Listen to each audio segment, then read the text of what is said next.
Here I have VIVO V29, and today I'm going to show you how to clear cache from this device. So firstly, what you have to do is to turn your device off by holding down power key, and after it turns off completely, hold down combination of keys power key plus volume up at the same time for a couple of seconds like this. In the following menu, using volume keys to navigate and power key to select the second option, recovery mode.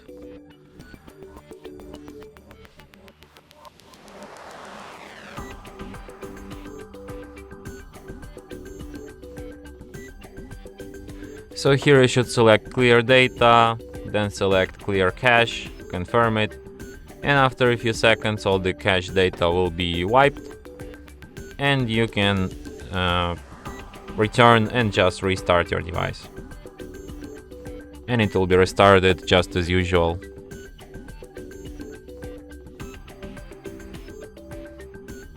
And that's it. Thanks for watching. If you find this tutorial useful, don't forget to hit that like button and subscribe to our channel.